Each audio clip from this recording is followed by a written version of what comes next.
ताला ताला साहब, पहले तो आपको बहुत मुबारक हो, अल्लाह ताला ने आपको इतनी अहम वजारत से नवाजा है।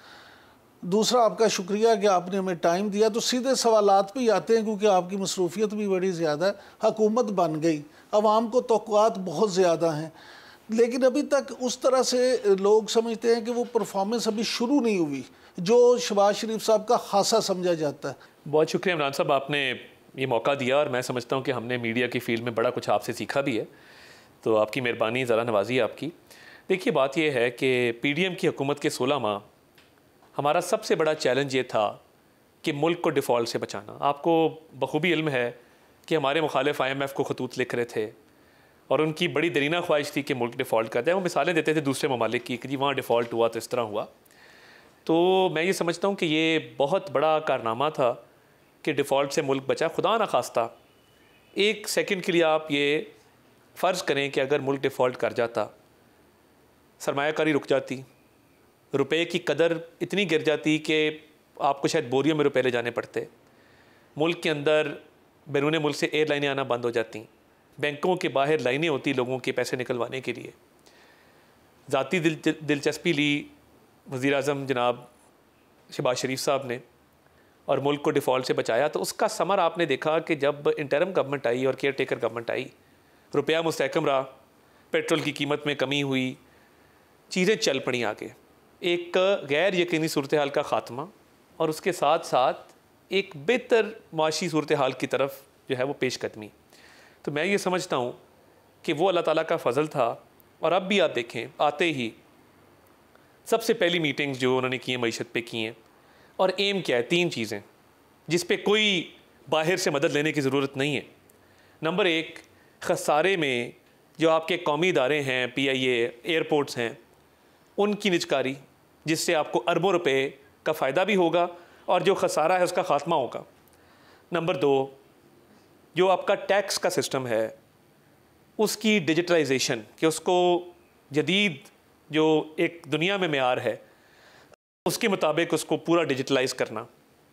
और ना सिर्फ ये, आज भी वज़ीर आज़म साहब ये बात करते हैं कि FPR के टैक्स नेट को बढ़ाना है, कि अशराफिया जो टैक्स देने की सकत रखती है वो टैक्स का बोझ बर्दाश्त करे, गरीब आदमी टैक्स का बोझ बर्दाश्त ना करे, और टैक्स नेट को बढ़ा के और लोगों को टैक्स के नेट के अंदर लाया जाए। हाल ही में उन्होंने जो अच्छे टैक्स पेयर्स हैं, एक्सपोर्टर्स हैं, उनको बुला के अवार्ड भी दिए, हौसला अफजाई की, गार्ड ऑफ ऑनर पेश किया।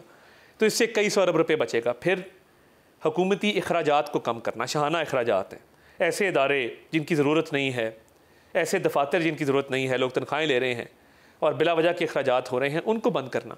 तो मैं समझता हूँ कि ये 3-4 चीज़ें ऐसी हैं जिससे अरबों रुपए का फ़ायदा होगा। अब फॉर एग्ज़ाम्पल आपका ये टैक्स के ट्राइब्यूनल्स हैं, जहाँ पे आपस के जो टैक्स के अदायगी के हवाले से तनाज़ात उठते हैं। अता साहब, आपने जैसे शुरू में बात की, आपका मुकाबला जिस फरीक से है वो प्रोपेगेंडा पे बड़ा यकीन रखते हैं, तो आपके पास क्योंकि वजारत इत्तलात और नशरियात का कलमदान है, तो आप क्या समझते हैं कि प्रोपेगेंडा और काउंटर प्रोपेगेंडा, इसको निपटने के लिए आपकी वजारत या आप क्या पॉलिसी बनाएंगे? देखिए, मैं ये समझता हूँ कि झूठा प्रोपेगेंडा, फेक न्यूज़ फैलाई जाती है मुल्क की मईशत को, मुल्क की सालमियत को नुकसान पहुँचाने के लिए। किया क्या जाता है, कोई बंदा आंखें मलता सुबह उठता है, वो कहता है आज मैं यूट्यूब पे कोई ऐसी चीज़ चढ़ाऊँ कि आग लग जाए, व्यूज़ बढ़ जाए मेरे और स्टॉक मार्केट क्रैश कर जाए और हर तरफ जो है वो बेयकीनी की सूरत हाल हो। देखें, ये कौमी जिम्मेदारी है। मईशत के हवाले से मैं अपने मुखालफों को भी कहता हूँ, आपने तनकीद करनी है ना, आप मेरी ज़ात पे करें, मेरी मिनिस्ट्री पे करें, मेरी गवर्नमेंट पे करें, हमारे पे करें, मगर कई चीज़ें सियासत से बालातर हैं, सियासी पार्टियों से बालातर हैं। IMF को लेटर लिखना, GSP+ स्टेटस के हवाले से लेटर लिखना, IMF के बाहर मुजाहरे करना, यूरोपियन यूनियन को ख़त लिखना और कहना कि पाकिस्तान की इमदाद बंद कर दें। भाई, आप तो बाहर $5,000 की जूती पहन के फिर रहे हैं, $10,000 का बैग पकड़ा हुआ है, बाहर के टैक्स के पैसे पे पल रहे हैं। जो इधर रेडी बान है, भट्टा मजदूर है, किसान है, मीडिया वर्कर है आपका, आप उसकी ज़िंदगी अजीरन करने पर क्यों तुले हुए? तो मैं ये समझता हूँ कि इसको काउंटर करने के लिए बेहतर तो ये होगा कि सहाफ़ती तंजीमें, सियासी पार्टियाँ सब मिल के एक चार्टर करें कि ये डूज़ एंड डोंट्स हैं, हम रेड लाइन क्रॉस नहीं करेंगे, ये चीज़ें जो हो सकती हैं, ये चीज़ें जो नहीं हो सकती। इस पे ज़रूरी है स्टेट रेगुलेशन ना करे तो बेहतर है, वरना दुनिया भर में हतके इज़्ज़त का जो कानून है बड़ा सख्त है, अदायगियाँ भी करनी पड़ती हैं, जुर्माने भी अदा करने पड़ते हैं, कैद की सज़ा भी होती है। मैं बतौर पॉलिटिकल वर्कर के आज़ादी इज़हार राय का बहुत बड़ा हामी हूँ, मगर आज़ादी इज़हार राय में और रियासत के जो मफाद है उसको नुकसान पहुँचाने के दरमियान बड़ी एक बारीक लकीर है। तो इसके दरमियान में हमें कोई ऐसी लेजिस्लेशन ज़रूर करनी चाहिए जिसमें आज़ादी इज़हार राय का भी तहफ़्फ़ुज़ हो और रियासत को भी नुकसान ना पहुँचे। तो मैं समझता हूँ कि इस पर अगर हम सेल्फ़ रेगुलेशन कर लें, अपने ऊपर कोई कोड ऑफ कंडक्ट लागू कर लें, बहुत अच्छा है। ना कर सकें तो फिर कानून साजी इसका वाहिद हल है, इसके अलावा इसका और कोई हल नहीं। अता साहब, आपने जिस तरह से जिक्र किया यूट्यूब का, उसी तरह से आजकल एक हुकूमत में ये बड़ी तनकीद है कि एक्स पे पाबंदी है, आप ट्विटर को यूज़ नहीं कर सकते। लेकिन लोग देखें कि वो उसको भी जो है VPN के ज़रिए से वो कर रहे हैं। तो सोशल मीडिया अब एक नाकाबिले तरदीद हकीकत तो बन चुकी है।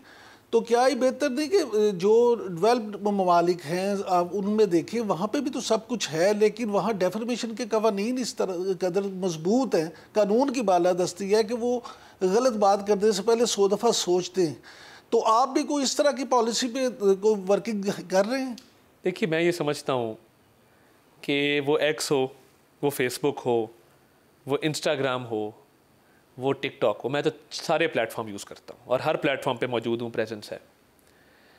हमें थोड़ा सा इस पे ये सोचना होगा कि जब हम कोई भी पोस्ट करते हैं, कोई भी टिकटॉक बनाते हैं, हम मैसेज क्या दे रहे हैं। देखिए, ये प्लेटफॉर्म्स थे सोशल मैसेजिंग के लिए। सोशल मीडिया क्यों कहते हैं कि आपने अपने माशरे के मसाइल को हल करने के लिए, अवेयरनेस के लिए, एजुकेशन के लिए इनको इस्तेमाल करना था। होना क्या शुरू हो गया? गालम गलोच, ख़वातीन की तौहीन, मजहबी मुनाफरत, माशरे की तकसीम। ये चीज़ें सोशल मीडिया इसके लिए बना नहीं था, हमने इसको इसलिए बना दिया। तो मैं ये समझता हूँ कि बैन किसी चीज़ का भी कभी हल नहीं होता। जो मैंने बात की कि कुछ रेगुलेशंस हम अपने ऊपर लागू करें, हम अपने गिरेबान में झांकें कि क्या बात हम कर सकते हैं, क्या नहीं कर सकते, क्या करनी चाहिए, क्या नहीं करनी चाहिए। और देखिए, हमारे इस्लामी इक़दार हैं, माँ बाप की फरमा बरदारी हमें सिखाया जाता है और कुरान पाक में हुक्म है कि बूढ़ी उम्र में वालिदैन को पाओ तो उफ़ तक ना करो। मैं देखता हूँ टिकटॉक्स बन रही हैं, माँ को जलील कर दो, बाप को जो है मजाक उड़ा दो। मैंने उस दिन देखा, इतना दुख हुआ, बड़ा पहुँचा हुआ कोई वो सोशल मीडिया इन्फ्लुएंसर था, वो अपने माँ की एक्सेंट का मजाक उड़ा रहा है कि मेरी माँ, यूनिवर्सिटी का नाम माँ ने लिया तो उलट ले लिया, तो वो हंस रहा है, माँ जी की क्या दसी है, देखो मेरी माँ की कह रही है। दुख होता है इमरान साहब, ये हमारे अक़दार नहीं है, ये हमारे अक़दार नहीं है। हम चीज़ों को बेहतरी की तरफ लेके जाएं, हम सेल्फ इंट्रोस्पेक्शन करें, ख़ुद एहतसाबी करें कि हम क्या कर रहे हैं। बहरहाल, मैं इस चीज़ में बिलीव करता हूँ कि आज़ादी इज़हार राय का एक बड़ा मुक़द्दस हक़ है, उसको इस्तेमाल होना चाहिए, उसका गलत इस्तेमाल नहीं होना चाहिए, मिस यूज़ नहीं होना चाहिए। प्लेटफॉर्म्स खुले हों, मगर फिर हम भी तहिया करें कि हम कोई नामुनासिब, गैर अखलाकी और वैसे ही कोई नामुनासिब बात नहीं करें। तो फिर एक्स खुल जाएगा। मेरी कोशिश है कि इस पे कोई मामले का कोई हल निकाला जाए और मैं कोशिश रहूँगा कि ये मामला जल्द अज जल्द हल किया जाए। इसमें 2-3 मिनिस्ट्रीज़ हमारी इन्वॉल्व होती हैं, तो इंशाल्लाह ताला कोई हल निकालने की मेरी ख्वाहिश ज़रूर है। मगर फिर जो रियासत के इंटरेस्ट है उसको प्रोटेक्ट करने के लिए भी एक मैकेनिज़्म, वो भी मेरी ज़िम्मेदारी है। अगर वो कानून साजी है या चार्टर है, जो भी है, वो फिर हमारी ज़िम्मेदारी है कि वो फिर रेड लाइंस क्रॉस ना हो। अच्छा अता साहब, इस दफ़ा क्योंकि इत्तेहादी हुकूमत है, PDM की, अभी आपने 16 माह की हुकूमत का जिक्र किया, उसमें अपने मसाइल थे। अब इस तरह के जो अब इत्तेहादी हुकूमत में अपने मसाइल होते हैं, लोग नाराज़ हो जाते हैं, लोगों को साथ लेके चलना पड़ता है। अभी 2-3 फैसले जो प्राइम मिनिस्टर साहब को इरसा के चेयरमैन का या दूसरे फौरी तौर पे तब्दील करना पड़े, उसमें भी कहते हैं कि इत्तेहादियों के एतराज़ात थे। तो आप क्या समझते हैं, इत्तेहादियों के साथ मामलत किस तरह से जा रहे हैं? देखिए, इत्तेहादियों के साथ बड़े अच्छे मामला आते हैं। हमारी कौमी असम्बली के अंदर बड़ी अच्छी आपस में कोऑर्डिनेशन है। रोज़मर्रा के मामला हमारे आपस में डिस्कस भी होते हैं, हमारी मुश्तरका कमेटियाँ भी बनी हुई हैं। और हालांकि आपको पता है कि मैं बिलावल भुट्टो ज़रदारी साहब के ख़िलाफ़ इलेक्शन लड़ा, मगर फौरी असम्बली में आते ही उन्होंने बड़ी शफ़क़त का इज़हार किया और मैंने भी जो एक इज़्ज़त एहतराम तकरीम का रिश्ता है वो कायम रखा हुआ है। मैं ये समझता हूँ कि इत्तेहादियों का काम होता है कि उनको जहाँ पर लगे कोई चीज़ ठीक नहीं हो रही उनके मुताबिक, या जहाँ पे इस्लाह की ज़रूरत है, उसकी निशानदही करना इत्तेहादियों के फ़राइज़ में शामिल है और वो करते रहते हैं। तो मैं तो समझता हूँ कि आसिफ अली ज़रदारी साहब वफाक की अलामत हैं और वफाक की मजबूती की अलामत है। उनके होते हुए मैं समझता हूँ चारों इकाइयाँ और वफाक में एक मजबूत रिश्ता होगा। वज़ीर आज़म साहब की और उनकी बड़ी अच्छी आपस में बड़ी अच्छी कोऑर्डिनेशन है सदर वज़ीर आज़म की। तो ये सिस्टम इंशाअल्लाह ताला अच्छा चलेगा और इस्तेहकाम के साथ और पाकिस्तान के अवाम की फ़लाह व बहबूद को ज़हन में रखते हुए मैं समझता हूँ कि इत्तेहादियों के साथ हमारा बड़ा एक आइडियल रिलेशनशिप रहेगा। लेकिन बाज़ लोग इवन मुस्लिम लीग नून से ताल्लुक़ रखने वाले भी लोग जो हैं वो ये कहते नज़र आते हैं कि शायद ये ज़्यादा देर तक ना चले। वो अक्सर हुकूमतें ना, हम भी अपोजिशन में होते थे, आज गया कि कल गया, तो ख्वाहिशात पे तो कोई पाबंदी नहीं है, ख्वाहिश पे पाबंदी लगाई नहीं जा सकती, ख्वाहिश लोग कर सकते हैं। मगर देखिए हम काम करें मईशत की बहाली पे, हम काम कर रहे हैं अवाम की फ़लाह व बहबूद के लिए और ये हमारा आखिरी मौका है। मैं समझता हूँ कि डू और डाई है। अब अगर तमाम स्टेक होल्डर्स जिसमें पॉलिटिकल पार्टीज़ के साथ मैं समझता हूँ बहुत अहम रोल अपोजिशन का है और अपोजिशन एक अहम स्टेक होल्डर है, अपोजिशन को भी मैं दावत देता हूँ कि आप आएँ। मिसाक मफाहमत की बात हुई, मिसाक मईशत की बात हुई, आप बैठे हमारे साथ। मईशत के लिए आप कोई बेहतर तजवीज़ दे सकते हैं, दें। आप कोई पॉजिटिव कंट्रीब्यूशन कर सकते हैं, अपना किरदार अदा कर सकते हैं, मोस्ट वेलकम। पार्लिमानी कमेटी बन सकती है। तो मैं तो समझता हूँ कि मैं तो इस बात का कायल हूँ कि सबको मिलजुल के साथ लेके चलना चाहिए और इन मसाइल का हल इंशाअल्लाह ताला बड़े आराम से निकल आएगा। और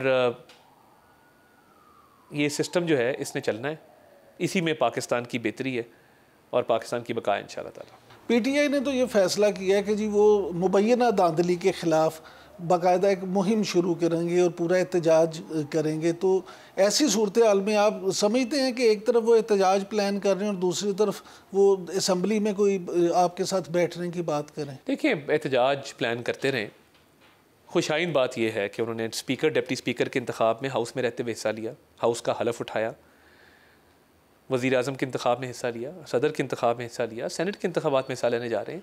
ये जमहूरियत का तसलसल है और अपोजिशन का ये काम होता है कड़ी तनकीद भी करना और सिस्टम को भी चलाना। तो मैं समझता हूँ बड़ी अच्छी बात है और एहतजाज पुरअमन एहतजाज की बिल्कुल इजाज़त होती है।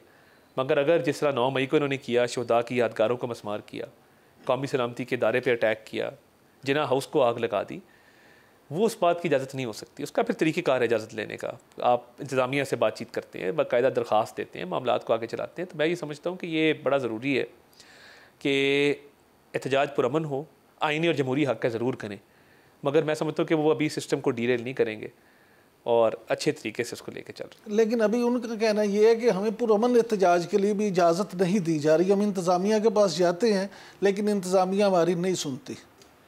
आप इस बात को बेहतर समझते हैं इमरान भाई कि इंतज़ामिया का एक अपना सिस्टम है, डिस्ट्रिक्ट इंटेलिजेंस कमेटी होती है जो इन चीज़ों को असेस करती है, उसके बाद दरख्वास्त पे वो फ़ैसला करती है। इन पे एतमाद का थोड़ा सा वो फुकदान इसलिए है कि पुरअमन एहतजाज के नाम पे जो 9 मई में पूरे मुल्क में आग लगाई गई थी, उस ज़ख़म को भरते हुए टाइम लगेगा, उस एतमाद के पुल को दोबारा तामीर होते हुए टाइम लगेगा। तब तक इनको साबित करना है कि ये एक अच्छे शहरी हैं, रियासत को नहीं करना। ये बर्डन इनके ऊपर है क्योंकि गैर कानूनी काम इन्होंने किया। अच्छा अतार साहब, जिस वक्त आपको लाहौर में इलेक्शन में बिलावल भुट्टो जरदारी के मुकाबले में उनके इलेक्शन लड़ना पड़ा, तो क्या फीलिंग क्या थी आपकी? एक तरफ एक बड़ी जमात के चेयरमैन और दूसरी तरफ एक बिल्कुल इलेक्शन में नो वारिद, यानी आपका तो पहला इलेक्शन था। चंद बातें मैंने कभी नहीं की, आज मैं आपके तवज्जो से करना चाहता हूँ। मैं जब छोटा था तो मैंने घर के अंदर देखा, मेरे दादा जज भी रहे, चीफ़ जस्टिस भी रहे, सेनेटर भी रहे, सदर पाकिस्तान के अहदे पर भी फायज रहे और अल्लाह का बड़ा करम रहा। हम मिडिल क्लास की एक फ़ैमिली हैं और हमारे पे अल्लाह ताला ने अपना करम, अपनी इनायात की। मैंने इमरान साहब, आपने देखा है, मैंने अपने फैमिली बैकग्राउंड को कभी डिस्प्ले नहीं किया, कभी आगे नहीं आने दिया। मैंने जब सरकार में काम शुरू किया तो मैंने डिप्टी सेक्रेटरी से शुरू किया। क्यों? क्योंकि मेरा बचपन अगर ईवान सदर में गुजरा था, मैं चाहता था कि मैं काम सीखूं, मैं देखूं कि सरकार चलता कैसे है। मैंने एक डिप्टी सेक्रेटरी की पोजीशन से काम शुरू किया और मैंने 10-12 साल काम सीखा कि ब्यूरोक्रेसी, हुकूमत के सिस्टम चलते कैसे हैं। मैं चाहता तो मैं भी टांग पे टांग रख के बैठा रहता और वक्त आता तो मैं पार्टी को कहता मुझे टिकट दे। मैंने इलेक्शन के लिए बड़ी मेहनत की और पार्टी ने मुझे टिकट से नवाजा। मेरी क़यादत का बहुत शुक्रिया मियाँ नवाज शरीफ साहब का, मियाँ शहबाज शरीफ साहब का। मगर जो टिकट अर्न किया वो मेहनत से किया। और मेरी जमात ने मेरे पे एतमाद इतना किया कि उन्होंने एक पार्टी के चेयरमैन के ख़िलाफ़ मुझे मुकाबले में उतारा। मैं समझता हूँ मेरे लिए एक इज़्ज़त अफजाई की बात है। और मैं एक मिडिल क्लास का सियासतदान हूँ और मैं एक पॉलिटिकल एक्टिविस्ट हूँ। तो मैंने ज़िंदगी में जो ट्रेनिंग भी हासिल की है एज अ पॉलिटिकल एक्टिविस्ट, वो अपने बलबूते पे अल्लाह ताला के फजलो करम से की है। स्टूडेंट पॉलिटिक्स में भी हम निकले होते थे, मुशर्रफ दौर पूरा हमने गुजारा है और उसमें पॉलिटिकल एक्टिविज़म अरूज पे था। तो अक्रॉस पार्टी लाइंस तमाम लोग हम इकट्ठे थे। स्टूडेंट एक्शन कमेटी का तब क़याम किया गया था, बहुत सारे फ़ारूक हबीब और ये सारे लोग हमारे साथ थे उस वक्त। तो मैं ये समझता हूँ कि ये एक बड़ा फ़ैसला था पार्टी का, अल्लाह ताला ने सुरखरू किया है। मैं पार्टी क़यादत का भी शुक्रगुज़ार हूँ, अपने हल्के 127 की आवाम का भी शुक्रगुज़ार हूँ जिन्होंने मेरे पे एतमाद किया। और एक बड़ा मार्का था और मेरे जैसे मिडिल क्लास के सियासतदान के लिए बहुत बड़ा मार्का था। तो ये अल्लाह का करम है कि आज मैंने मुंतखब होकर आपके सामने बैठा। अता साहब ये फरमाइएगा कि ये हुकूमत में जो आपके इत्तेहादी हैं, अगर पीपल्स पार्टी की बात करें तो वो इत्तेहादी तो ज़रूर हैं। आपने कहा बताया, बड़ी अच्छी बात है कि सदर और वज़ीर आज़म में बहुत अच्छी कोआर्डिनेशन है, लेकिन पीपल्स पार्टी उस तरह से बराह रास्त हुकूमत में शामिल नहीं है। आप क्या समझते हैं कि पीपल्स पार्टी के हुकूमत में बराह रास्त शामिल ना होने से जो ज़िम्मेदारी है वो ज़्यादा नून लीग पे नहीं आएगी? मैं ये समझता हूँ कि जब आप आईनी ओहदे कबूल करते हैं ना, आप डिप्टी स्पीकर बन गए, आप सदर बन गए, आप गवर्नर बन गए, तो ज़िम्मेदारी कुछ ना कुछ आयद ऑटोमेटिकली हो जाती है। तो मैं नहीं कहूँगा कि वो मुबारक हैं इस चीज़ से। मैं समझता हूँ कि वो हमारा पार्ट एंड पार्सल है, इत्तेहादी हैं, हमारे साथ ट्रेजरी बेंचेस पे बैठे हैं, आईनी ओहदों पर फायज़ हैं। तो आईनी ओहदों पर फायज़ होने से आप पार्ट एंड पार्सल हैं, आप हमारे साथ हैं। तो मुझे नहीं लगता कि जहाँ पे हम अपनी सक्सेस शेयर करते हैं वहाँ पे खुदा ना खास्ता अगर कोई मामलात आइडियली नहीं होते तो वो भी हम शेयर करते हैं। तो ये वो कहते हैं कि जो हम एक ही कश्ती के सवार हैं। अच्छा अता साहब ये फरमाइएगा कि एक आम आदमी जो है पाकिस्तानी, आप क्योंकि ख़ुद एक मिडिल क्लास फैमिली से ताल्लुक़ रखते हैं, तो मिडिल क्लास और लोअर मिडिल क्लास, उसको तो बिजली और गैस के बिलों ने मार दी है, उसको तो महंगाई ने मार दी है। तो क्या इस तरह से हुकूमत इस पे भी कुछ सोच रही है कि उनको सफ़ेद, वो देखें गरीब को तो आपने वो बेनज़ीर इनकम सपोर्ट प्रोग्राम हो, वो निगहबान हो, कुछ हो दे दिया, लेकिन जो वाइट कॉलर है वो क्या करे? देखिए मैं ये समझता हूँ कि जब रुपया मुस्तहकम होगा, मईशत बहाल होगी, शाना अखराजात कम होंगे, निजकारी होगी और साथ साथ टैक्स का सिस्टम रिफॉर्म होगा, टैक्स नेट बढ़ेगा, उम्रा को उसमें लाया जाएगा, इसका फ़ायदा गरीब आदमी को होगा। और मैं समझता हूँ कि IMF की भी कोई पाबंदी नहीं है कि गरीब आदमी के लिए आप सब्सिडीज़ ला सकते हैं, जो टारगेट सब्सिडीज़ हैं। तो मैं देख रहा हूँ कि महंगाई कम हो रही है आने वाले दिनों में, और ये सारे इंडिकेटर्स हैं जो इंडिकेट करते हैं कि महंगाई का इंशाल्लाह ताला उसमें कमी भी आएगी और अशराफिया के ऊपर बोझ डलेगा, गरीब आदमी पे नहीं डलेगा।